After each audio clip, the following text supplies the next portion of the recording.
Assalamualaikum warahmatullahi ta'ala wabarakatuh kepada semua sahabat-sahabat bicara akhir zaman yang dihormati dan yang dimuliakan oleh Allah SWT. Sahabat-sahabat, tuan-tuan dan puan-puan, video kali ini adalah menarik, ya. Sangat menarik video pada kali ini kerana kita akan melihat kepada kisah kehidupan seorang jutawan Islam yang kaya raya, iaitu Syekh Sulaiman Al-Rahji. Jadi sahabat-sahabat, tuan-tuan dan puan-puan,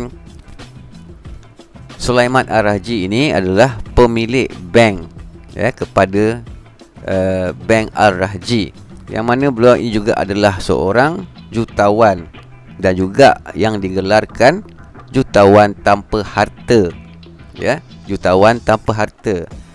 Sahabat-sahabat, tuan-tuan dan puan-puan, pada 2011, sebuah majalah yang sentiasa menceritakan mengenai kejayaan-kejayaan ahli-ahli perniagaan di dalam dunia, juga menyatakan kekayaan-kekayaan yang dimiliki oleh ahli-ahli perniagaan ini, dan pada 2011 juga majalah ini telah melakukan sesi temu bual bersama Syekh Sulaiman Abdul Aziz Al-Rahji ini, dan telah dinyatakan bahawa sebanyak 7.7 bilion US dollar telah menjadikan beliau ini tersenarai dan menduduki kepada senarai individu yang kaya di dunia. Tuan-tuan dan puan-puan yang dihormati, namun Syekh Sulaiman ini beliau lebih dikenali dengan nama Sulaiman Al-Rahji, yang mana ia digelarkan sebagai jutawan tanpa wang, dan perkara ini berlaku pada tahun 2012 selepas Syekh Sulaiman ini menyerahkan segala harta yang dimiliki kepada anak-anaknya. Begitu juga beliau telah menyerahkan hartanya kepada untuk melakukan projek-projek wakaf, amal jariah dan kebajikan. Dan juga pada tahun 2012 beliau telah menerima satu anugerah penghargaan daripada Raja Arab Saudi, dan dia telah menerima anugerah King Faisal International Prize, iaitu di atas sumbangan-sumbangan beliau yang hampir separuh daripada kekayaannya telah disumbangkan bagi melakukan bantuan kerja kebajikan. Jadi tuan-tuan dan puan-puan, sahabat-sahabat yang dihormati, yang dimuliakan oleh Allah SWT, sebagai manusia biasa, sebagai manusia biasa tidak mengira siapa pun, apa bangsa dia, apakah agama pegangannya. Tidak ada manusia yang memilih untuk hidup miskin, dan setiap umat Islam juga mempunyai cita-cita untuk hidup dalam keadaan yang terbaik.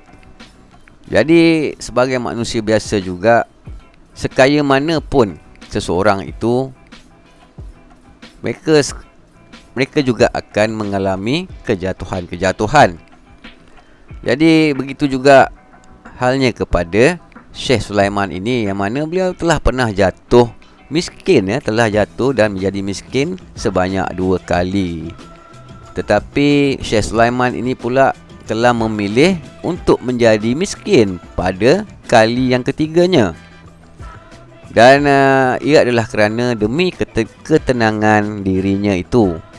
Dan beliau juga menyerahkan harta kepada anak-anaknya adalah untuk bagi mengelakkan berlakunya perebutan kuasa, berlakunya perebutan harta, yang mana jika berlaku perkara ini, Syekh Sulaiman mengatakan ia akan hanya menjadi satu perkara yang merugikan kepada semua pihak, termasuk syarikat-syarikat yang dimiliki, juga kepada masyarakat dan juga kepada negara mereka.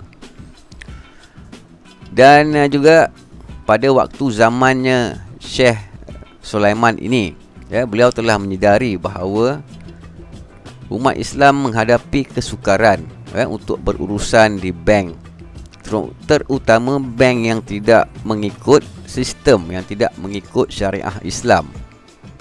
Dan di atas perkara inilah beliau telah berusaha untuk menubuhkan Al-Rahji Bank, bank yang berkonsepkan mengikut syariah Islam 100%, dan bank ini juga tidak berurusan kepada urus niaga, urus beli berkaitan riba. Dan disebabkan beliau ingin menubuhkan bank yang berkonsepkan sebegini, jadi beliau telah mendapat pelbagai sokongan daripada alim ulama dan juga mufti besar Saudi Arabia. Begitu juga Syekh Saleh Abdul Aziz Al-Rahji, iaitu abangnya sendiri juga telah memberikan bantuan serta sokongan. Sahabat-sahabat, tuan-tuan dan puan-puan, disebabkan kesedaran beliau dan juga apa yang dilalui oleh beliau sewaktu kecil, jadi Syekh Sulaiman ini juga telah membina sebuah pusat ataupun telah membina universiti, yang mana universiti ini tidaklah mengaut sebarang keuntungan, dan Sulaiman Al-Rahji University telah dibina, telah dibangunkan di perkampungannya dengan fokus utama adalah pengajian kepada bidang kesihatan dan juga perbankan secara Islam. Sahabat-sahabat, tuan-tuan dan puan-puan, Syekh Sulaiman ini tidak berasal daripada keluarga yang kaya. Dia tidak berasal daripada keluarga yang kaya. Dan dia juga bukanlah seorang yang berketurunan Arab, berketurunan Raja Arab. Dia adalah berasal daripada keluarga yang miskin di waktu kecilnya. Keluarganya susah, ibu bapanya susah dan miskin. Dan perkara itu telah memberikan satu semangat kepada dirinya untuk berusaha, dan apabila beliau telah berusaha daripada bawah, mungkin juga kerana berkat doa-doa permintaannya, maka Allah SWT telah telah meluaskan rezeki, rahmat, kasih sayangnya kepada Syekh Sulaiman ini.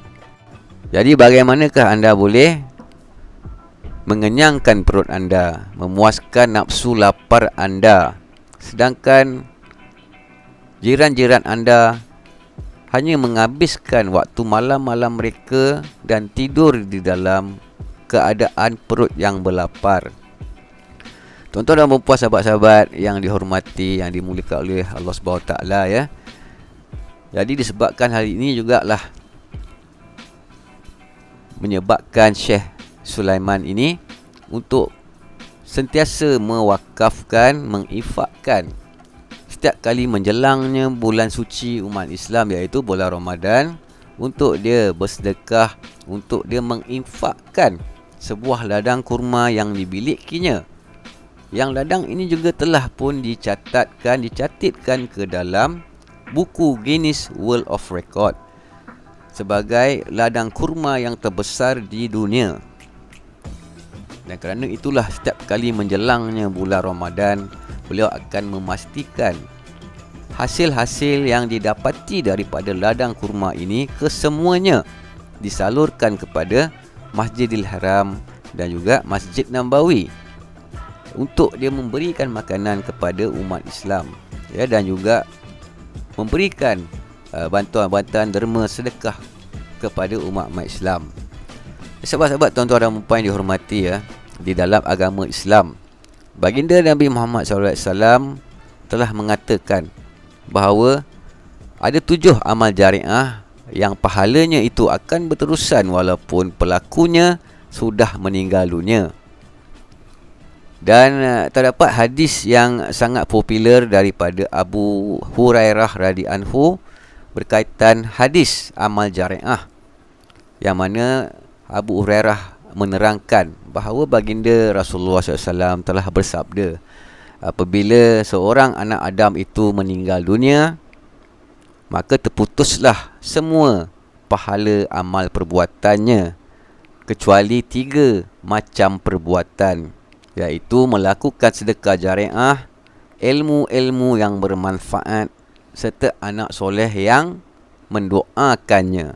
Hadis riwayat Muslim. Jadi di dalam riwayat yang lain, baginda Rasulullah SAW bersabda juga, maksudnya sesungguhnya di antara amal-amal kebaikan yang mendatangkan pahala setelah orang yang melakukannya itu meninggal dunia, ialah ilmu yang disebarluaskannya, anak soleh yang ditinggalkannya, mushaf, iaitu kitab-kitab keagamaan yang diwariskannya, masjid-masjid yang dibina, rumah-rumah yang dibina untuk penginapan orang yang dalam perjalanan, sungai-sungai yang dialirkannya untuk kepentingan orang ramai, serta harta-harta yang disedekahkannya. Hadis riwayat Ibnu Majah. Jadi di dalam hadis ini telah tersebut 7 macam amal perbuatan yang tergolong kepada amal jariah, dan sebahagiannya adalah seperti yang pertama, ilmu yang disebarluaskan, menyebarluaskan ilmu pengetahuan yang bermanfaat, ya.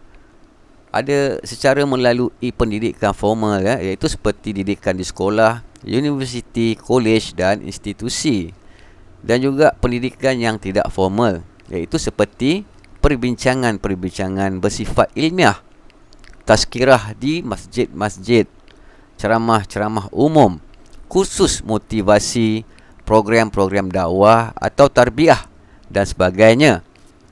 Dan juga yang termasuk di dalam kategori ini adalah menulis buku-buku yang berguna, atau menulislah kitab-kitab agama, kemudian sebarkan bahan-bahan pendidikan Islam, sama ada melalui artikel-artikel penulisan tazkirah, sama ada di media sosial ataupun secara umum, ya. Kemudian anak soleh yang ditinggalkan adalah wajib kepada semua ibu bapa yang beragama Islam untuk mendidik anak mereka ini menjadi anak yang soleh.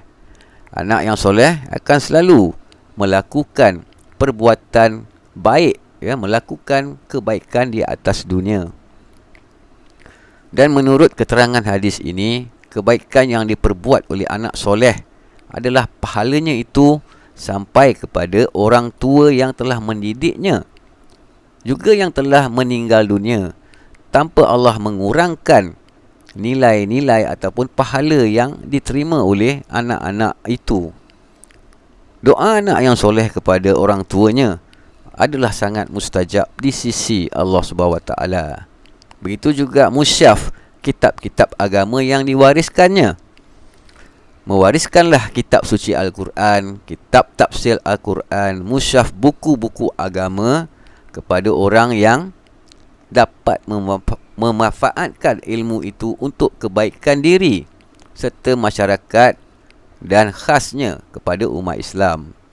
Sama ada juga kepada ahli keluarga mereka sendiri di rumah, ataupun untuk sekolah-sekolah agama, ataupun mahat tahfiz, dan untuk perpustakaan awam, selagi kitab-kitab tersebut, buku-buku tersebut digunakan sebagai bahan rujukan, bahan bacaan, dan orang yang telah mewakafkan musyaf-musyaf ini akan sentiasa mendapat pahala yang berterusan.